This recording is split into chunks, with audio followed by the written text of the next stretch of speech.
네, 안녕하세요. 내는데네 석현입니다. 혹시 대출이 있으신가요? 네, 저도 물론 대출이 있는데요. 요즘 시대에 대출 없이 살아가는 사람들을 찾아보기가 좀 힘든 정도죠. 오히려 각종 대출 규제 때문에 대출을 해야 되는데 대출을 받지 못하는 상황이 생겨서 오히려 더 문제인데요.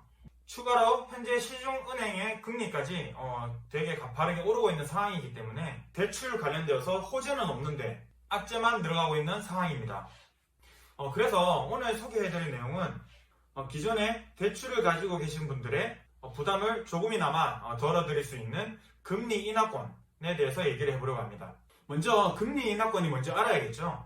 말 그대로 지금 가지고 있는 대출에 관해서 금리 인하를 은행 같은 대출처에다가 청구를 하는 건데요. 보통 승진을 하거나 자산이 늘어난 경우, 신용이 개선된 경우, 이러한 경우에 은행에다가 금리 인하 요구권을 청구할 수 있습니다. 생각을 해보면 은행에서 대출을 진행할 때 은행 입장에서는 이 사람이 대출을 잘 갚을 수 있을 것인가, 그리고 그런 거에 대한 가늠을 하겠죠. 그 상환 능력에 따라서 대출 금액이나 대출 금리를 산정을 합니다.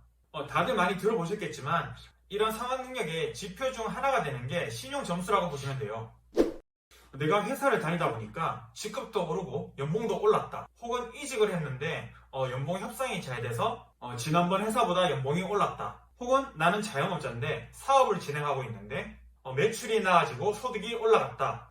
그러면 이 대출금에 대해서 내가 갚을 수 있는 그런 능력이 개선된 거라고 볼 수 있겠죠. 예를 들어서 내가 처음에 은행에 가서 100만 원을 대출을 했어요. 근데 금리가 연 12%라서 이자가 12%인 거죠. 그럼 연간 12만 원이잖아요. 그럼 월 단위로 하면 월 만 원씩 이자 비용으로 내가 내고 있었어요. 근데 분명히 나는 연봉도 오르고 소득이 높아지면서 이 이 대출금을 갚을 수 있는 그런 능력이 훨씬 좋아졌단 말이야. 그런데도 여전히 12%다. 그러면 좀 속이 상하겠죠. 이럴 때 금리 인하 요구권을 청구를 해서 이 금리를 조금 낮추게 된다면 조금이나마 내 지갑에 여유가 생기겠죠. 자, 이런 금리 인하 요구권은 대출뿐만 아니라 자동차 할부, 리스, 주택담보대출 이런 모든 부분들이 다 가능하기 때문에 대출을 받은 후에 신용이 개선되었다. 혹은 상환 능력이 높아졌다. 그런 상황이면 누구나 신청할 수 있습니다. 은행은 물론이고 저축은행, 카드사, 보험사, 이금융권에서도 신청이 가능합니다. 하지만 모든 대출이 다 되는 건 아니고요. 햇살론 같은 정책자금 대출, 혹은 적금담보대출, 보험계약 대출 같은 이제 금리가 딱 이제 계약할 때부터 정해져 있는 그런 대출들은 이러한 금리 인하 요구권을 청구를 할 수가 없고요. 그리고 이 금리 인하 요구권은 금융회사별로 조금씩 달라요. 그래서 꼭 이 약관을 확인해 볼 필요가 있습니다. 네, 저도 처음에 대출 받을 때는 은행에 가서 여기 사인해 주시면 되고요. 여기 사인해 주시면 돼요. 이렇게 이제 은행 직원분께서 이렇게 설명을 해주시잖아요. 근데 약관이 되게 많고 서류들도 되게 많기 때문에 꼼꼼하게 체크하기가 좀 힘든 부분이 있었어요. 하지만 이제는 이제 대출을 진행하게 되면 최대한 약관을 꼼꼼하게 읽어보려고 노력을 하고 있거든요. 이 금리 인하 요구권을 청구하게 되면 이 은행마다 수용 범위가 조금씩 차이가 납니다. 어떤 은행은 신용등급이 한 등급만 올라가도 그냥 해주는 경우가 있고, 또 어떤 은행은 신용등급이 2단계 상승해야 이 금리 인하 요구권을 수용해주는 은행이 있습니다. 또 어떤 곳은 대출하고 6개월이 지나야 해주는 곳이 있고, 또 어떤 곳은 대출하고 나서 이 연간 청구해야 되는 청구권 이 횟수를 제한을 두는 그런 은행도 있습니다. 이렇게 은행별로 약관이 조금씩 다르기 때문에 확인해 보시고 진행을 하시면 되는데요. 만약 내가 한 번도 이 금리 인하 요구권을 청구해 본 적이 없다. 일단 무조건 한번 진행을 해보는 것을 저는 추천을 드리고요. 이 금리 인하 요구권 같은 경우에는 대면으로만 지금 청구가 돼요. 그래서 은행 같은 대출처에 직접 방문을 하셔서 금리 인하 요구권 신청서를 작성하시면 되고요. 자신의 신용 상태가 이제 개선이 되었다. 이 상환 능력이 좋아졌다. 이런 것을 입증할 수 있는 서류를 준비해 가시면 되고요. 자, 예를 들어서 내가 승진을 했다. 혹은 이직으로 인해서 월 급여가 좋아졌다. 그럼 재직증명서랑 급여명세서 같은 그런 서류들이 필요하겠죠. 보통 은행은 심사 후에 5일에서 10일 정도 이내에 금리 인하 여부와 이 적용 금리를 알려주는데요. 자신의 부채 비율이 늘어났거나 이런 경우에는 거절당할 수도 있어요. 자, 그리고 특히 신용등급 같은 경우에는 이 금리 인하 요구권을 청구했을 때 수용이 될 수 있는 가장 큰 요소입니다. 은행마다 조금씩 다르긴 한데 보통 신용등급이 2등급 이상 올라가면 금리 인하가 될 확률이 매우 높습니다.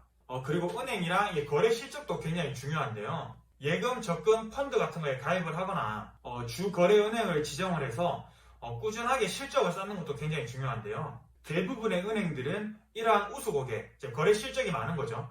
거래 실적이 많은 우수고객 우대 서비스를 시행하기 때문에 이러한 서비스 대상에 해당되는지 먼저 확인을 하고 요건에 적합하다면 금리 인하를 적극적으로 요구해보는 것도 좋습니다. 자, 금리 인하를 원하시는 분들 중에서 분명 자영업자들도 있으실 거예요. 자영업자나 기업의 경우에는 매출이라든지 아니면 순이익 혹은 새로운 특허권을 취득하거나 담보를 제공할 수 있다면 은행 같은 이런 대출처에 금리 인하 요건을 행사할 수 있습니다. 이때 중간 결산 자료라든지 혹은 매출 관련 세금 계산서 그리고 기업의 신용평가 결과 자료 이런 것들을 서류로 제출을 한다면 실적 개선을 입증을 할 수가 있어요. 번외로 요즘 취업난과 더불어서 생계형으로 이렇게 창업을 하시는 분들이 많잖아요. 이때는 대출을 받는 경우가 굉장히 많거든요. 저도 다시 회사로 들어오기 전에 사업을 시작했었는데 대출이 많이 필요했었습니다. 사업을 운영하는 것만으로도 힘든데 이 대출 금리를 조금 낮추자고 하니까 생각처럼 쉽지 않더라고요. 그래서 이거는 또 다른 방법인데요. 대환 대출을 하는 방법도 있습니다. 이 대환 대출이 뭐냐? 기존에 가지고 있는 대출의 금리보다 좀 낮은 다른 대출 상품을 찾아보는 거예요. 그래서 이 대출 상품으로 이제 쉽게 얘기해서 갈아타는 방법인데요. 대출 후에 나의 신용 등급이 개선되었거나 지금 가지고 있는 대출 상품보다 더 낮은 금리의 대출 상품이 새로 출시됐다.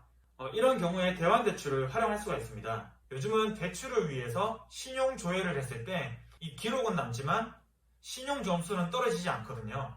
그래서 견적을 받아보시는 것도 괜찮은 방법이라고 생각이 됩니다. 상대적으로 굉장히 낮은 금리를 가지고 있는 정부의 정책자금 대출인 햇살론을 이용해 보시는 것도 하나의 방법이 될 수 있겠죠.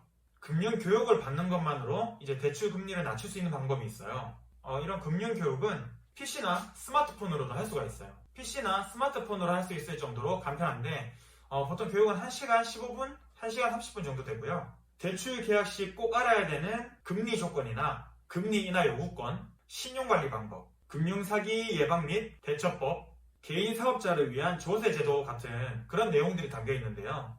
이 약간의 시간만 들이면 금리 인하를 받을 수 있습니다. 자, 오늘은 대출 금리를 낮추기 위한 금리 인하 요구권에 대해서 간단하게 설명드렸는데요. 제 영상을 통해서 작게나마 도움이 되셨으면 좋겠습니다. 영상 시청해주셔서 감사드립니다.